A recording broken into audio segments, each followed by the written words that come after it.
throwing chairs across the basketball floors, constantly yelling at coaches. Bob Knight, champion basketball coach with a fiery temper, dies at 83.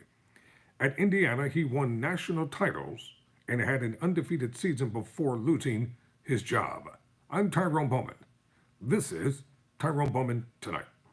According to the Wall Street Journal, Bob Knight, the fiery basketball coach who won national championships at Indiana University, but whose ferocious temper eventually cost him his most prominent job, died at home in Bloomington, Indiana, his family said Wednesday. He was 83 years old. His family statement didn't cite a cause.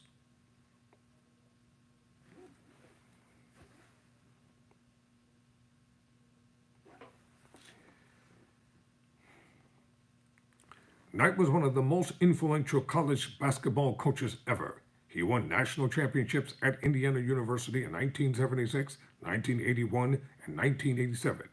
His first NCAA title was the last in Division I's men's college basketball to finish with an undefeated record, and established Knight as a master at a young age. Knight, who also played for Ohio State's title-winning team in 1960, was inducted into Basketball's Hall of Fame in 1991 while he was still coaching.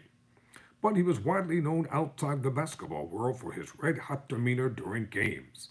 Knight was the archetype, Knight was the archetype of an authoritarian coach. He was as volatile and violently intense as anyone in their sport, accused at various times in his career of punching colleagues, bullying subordinates and fans, headbutting players, hitting opposing coaches, assaulting a police officer, and chucking a potted plant at a secretary. The most important targets of his infamous outburst in triads were referees. He was so displeased with a call during one game in 1985 season that he flung a chair across the court. So let me see if I can impose this. This is a young Bob Knight, probably in the early years of coaching.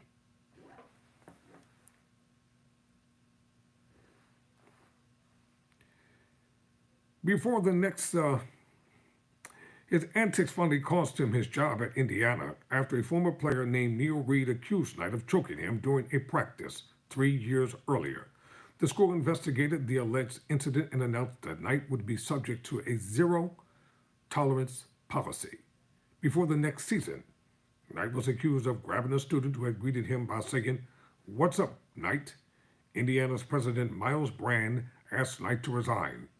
When he refused, Knight was fired in 2000 for a pattern of defiant and hostile behavior, marking the stunning end to his nearly 3 decades in the same school. Who can forget this?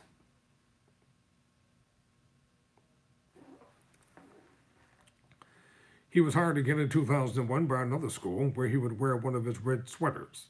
He coached Texas Tech for 7 seasons, taking the Red Raiders to the NCAA tournament 4 times, but fell short of replicating his Indiana machine. He retired in the middle of the 2008 season. His son Pat inherited the job. Knight never coached again. Robert Montgomery Knight was born in 1940 in Ohio and played college basketball for the state's flagship university. He enlisted in the U.S. Army after graduation. He was known later in his career as, quote, the general, close quote, and coached Army's basketball team from 1965 until 1971. One of his players there was Mike Krzyzewski, the Duke coach who surpasses Knight and became college basketball's all-time winningest coach. It was at Army where Knight honed the sense of discipline that he carried for the rest of his career. "I've worked up my own definition, and this took a long time," Knight told Sports Illustrated in 1981. Discipline, doing what you have to do and doing it well as you possibly can and doing it that way all the time. Knight was hired by Indiana in 1971 and almost immediately upended the Big Ten Conference. In an era of high-scoring games, Knight's teams slowed the game down, and a strict motion of offense emphasized crisp passing and open layups. The bold strategy was hugely successful. Indiana won the NCAA tournament in only Knight's 5th season there. Knight next won titles in 1981 and 1987, but was immortalized in a year that didn't end with a championship banner.